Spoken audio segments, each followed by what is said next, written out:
Thank you for inviting me. I'm really delighted to be. Here to speak.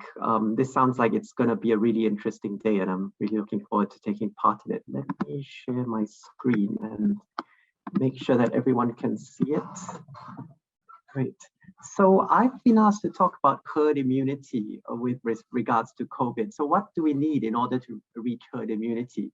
I'm going to start by taking a step back and asking, well, why are we talking about herd immunity? Why is this important?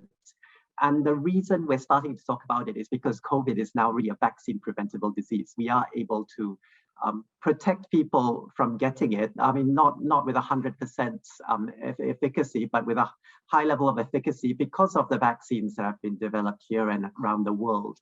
And so with a vaccine preventable disease, there are various possibilities for control. I mean, WHO uses a couple of definitions depending on what level of control we're aiming for. The sort of greatest level of control would be eradication, and what we've achieved with smallpox. That means the pathogen no longer exists in the wild. But I think that is not an option for SARS-CoV-2, for the COVID coronavirus, because there is an animal reservoir. So no matter how many people we vaccinate, no matter how many humans we protect, there'll always be reintroduction. There are, a number of other species of animals that could reintroduce it to humans. So the next question is it possible to eliminate it, which means that locally in a specific setting, is it possible to actually completely stop ongoing transmission of a particular pathogen, a virus? And this, for instance, has been achieved for some viruses like measles and rubella, for instance, in some parts of the world, but there's always a danger of reintroduction. In the Americas, for instance, measles and rubella were completely eliminated for a number of years, but then were recently reintroduced. Or is even that not possible? And is the most we can aim for a lower level, like elimination as a public health problem? That means, it's not, the pathogen is not eliminated, people still get infected, but it's the incidence of the disease is so low that it's no longer really worth thinking about, except to maintain high vaccine coverage, or even just control that, it'll always remain a public health problem, but we will try to reduce the level of incidence, the disease burden, to as low a level as possible. So the key question to distinguish between elimination and lower levels of control is really about herd immunity. So apologies if this is very familiar to you. I thought I'd just give a sort of brief idea of what's happening. So we all know now about the basic reproduction number, the number of people who could be infected by a single infected person if they're in a population that's completely susceptible. So let's say we have a virus that has a basic reproduction number of 4. It's approximately the reproduction number of the SARS coronavirus 2 prior to the emergence of the Delta variant. So that means the epidemic basically quadruples with each generation. After the first generation infects 4, each person infects 4 in the second generation, and then each person infects a further 4, and so there's 16 in the next generation, and so forth. Now, if we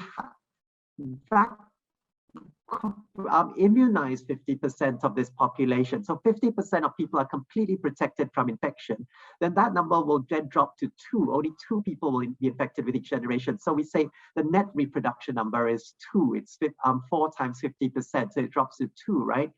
If we can increase that level of effective vaccine coverage so that people actually protected by vaccination, not just vaccinated, but completely protected from infection, then what we achieve is a net reproduction number of 1. And then when the net reproduction number is equal to 1, that means each generation is only as large as the previous one. This epidemic cannot grow larger with successive generations. And if we reduce it, that means we can increase effective vaccine coverage above 75%, then we'll see the epidemic start to decline. And that's why we'll say 75% is our herd immunity threshold. If we can immunize 75% of people, given a basic reproduction number of 4, then we can achieve elimination of this virus. So what can we do? Can we do that for SARS coronavirus 2? So here's a graph from a paper I was involved in, led by David Hodgson at the London School, really looking at a number of different viruses that we have vaccines against. The R0, the reproduction number of it, so the higher the R0, the harder it is to eliminate. And the highest level of vaccine effectiveness we could achieve against this pathogen. And so, for instance, you can see a virus like measles has a very high reproduction number. It spreads very quickly, but because vaccine effectiveness for the measles-containing vaccine is also very high, so if we vaccinate enough people, we are able to eliminate it and perhaps one day eradicate it. For flu, the reproduction is much lower, but the vaccine is also not terribly effective. So, well, if we were able to vaccinate entire populations, we might eliminate some subtypes or some strains of flu, but probably not all of them in that season. So what about SARS-CoV-2? Now, on the top left-hand corner, you have the pre-alpha, the original strain of SARS-CoV-2 that emerged probably in Wuhan. And that has a reproduction number of maybe about 2 to 3. And so if we were using current vaccines and we vaccinated entire populations, we probably would reach the herd immunity threshold and eliminate it. What about alpha, the alpha strain of the SARS-CoV-2 virus, which emerged probably in the UK, or at least was first identified in the UK, probably towards the end of last year? Well, here the reproduction number has increased to about between 4 to 5. Vaccine effectiveness has decreased slightly, but it's still above this line, which represents the herd immunity threshold. So anything above the line is still possible to eliminate, but it's quite close to the line. So this would really involve vaccinating an entire population, including children, including, getting very close to 100% of the population vaccinated. So it's very difficult, but it could just be done. Now with the Delta variant, what has happened? The R0, Delta, has increased to about 6 or 7. Vaccine effectiveness has decreased a little bit as well, and now it's below the line.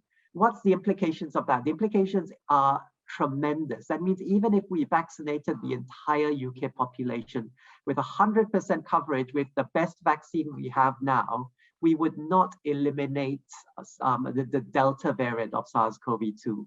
In other words, we probably cannot achieve herd immunity through vaccination alone. So if it's not possible through vaccination alone, what are the possibilities? Well, if we do want to eliminate, there are only 3 ways to do it. One is we could improve vaccine effectiveness. So here we have vaccine effectiveness of about 80%, maybe lower or higher. Well, this is the most optimistic, lower depending on some of the other vaccines. Maybe we could give boosters, but maybe that will improve vaccine effectiveness, but there's no, to my understanding, and the immunologists here who can probably say better than me, but to my understanding, there's no evidence yet that that will improve vaccine effectiveness. It might improve vaccine duration. Or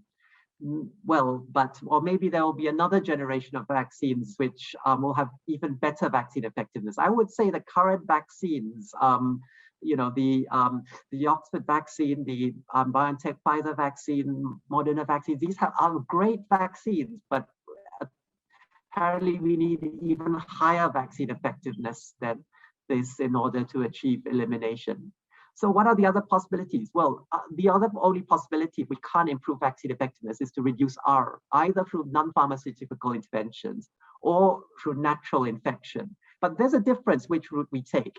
So here's a paper led by Frank Sandman with some graphs shown on the right, because it just illustrates the long-term sort of scenarios we might see. So on the top, we have a situation with no vaccination, we have a high burden of disease. And then when we introduce vaccination, well, we continue to get disease. You continue to get cases of COVID because we haven't achieved elimination, but the level of it depends on whether we have a worst case scenario with low coverage and effectiveness, or a best case scenario, we get to quite a low level of disease, but still some. Then if we also have some level of NPIs, well, we can actually get quite close to elimination if we have a very high sort of trigger for physical distancing. Or if we have a low trigger, instead of eliminating, what we probably will get is a sort of repeated cycle, not a sort of regular high level of transmission, but very low levels of transmission in some years, followed by very high in the following years.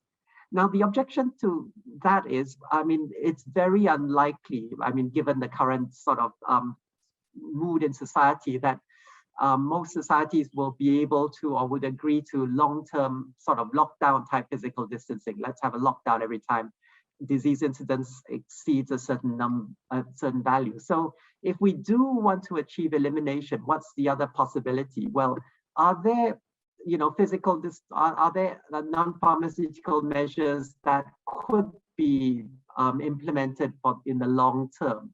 So I thought of two possibilities. One is masking, well, face coverings, and the second is, well, home isolation of cases. So these are possibly, I mean, this is a value judgment. It's not for me to say, but possibly measures that populations might consider in the long term. So I've taken, this is a back of envelope calculation I did in the last couple of days after sort of getting this mission to talk about this subject. I took the sort of some of the evidence available on the percent reduction in the in the reproduction number we might expect from these measures. For face coverings, the range is very big, and this is the impact of a face covering policy. I mean, the face coverings themselves have a high effectiveness, but actually just having a policy doesn't mean everyone will use face coverings all the time perfectly. So the actual impact of the policy is less than the sort of immediate impact on a single transmission event. So if we sort of work out with the R0 of delta about 7, if we have no non-pharmaceutical interventions, what do we expect? We expect that we'll probably have another maybe 70,000 deaths due to COVID until we reach an endemic equilibrium, until the whole population is infected. And then the remaining cases come because of loss of natural immunity, which I assume to be about 30% a year. Some limited evidence we have, and new births, right? So what I mean, this is if we achieve well, herd immunity through natural infection. If we introduce some non-pharmaceutical interventions, if we introduce masks, that might drop by about 20 to 40,000 deaths a year until we reach the endemic equilibrium, and then subsequently about 4,000 to sort of like 16 or 17,000 deaths a year. So question, is it worth wearing masks forever to prevent about 10,000 deaths a year? I think that's not a scientific question. That's a value judgment society will have to make. Is it worth isolating people, telling people they need to isolate at home for at least the foreseeable future, as long as they have COVID, and so we continue with testing for at least people are symptomatic and tell them stay at home for 2 weeks, if that will prevent another 20 or 1,000 deaths, 10 to 20,000 deaths a year or so? Again, that's a value judgment. But really what we're looking at for the UK anyway is a future where we either have a reasonably high burden of disease, or we have some non-pharmaceutical interventions and a moderate burden of disease, slightly below the burden of disease we get from seasonal flu a year. Probably those are the two choices we have. And just before I end, I just want to point out that I think this conversation is a bit of a luxury, because in the UK we do have a level of coverage where we can actually look at the numbers of deaths we predict with COVID and say, well, we're approaching the level of deaths we might expect from seasonal flu. If we do nothing except vaccination, it's probably maybe about double what we'll get with seasonal flu until we reach the endemic equilibrium. If we continue with pharmaceutical interventions, we might end up with something a bit lower. But for much of the world outside Western Europe, North America, and a few other countries like China, actually the world is a long way from this. So the world is nowhere near being able to even consider herd immunity at all. So I'd just like to end by reiterating the key points from here. First of all, herd immunity through use of current vaccines alone is probably not going to reach the herd immunity. We are probably not going to reach the herd immunity threshold through current vaccines alone, because of the higher transmissibility of the Delta variant. Really, Delta has changed the game, unfortunately. It's really made this a completely different business. So until more efficacious vaccines are available, we'll have to learn to live with COVID, which means we have to accept some non-pharmaceutical interventions, some level of disease burden, or a combination of both. But for most of the world, actually, coverage is actually far below even being able to learn to live with COVID. Actually, many countries in the world are still at the levels where they'll be experiencing really high disease burdens until vaccines are rolled out more widely. So that's all from me. Thank you very much.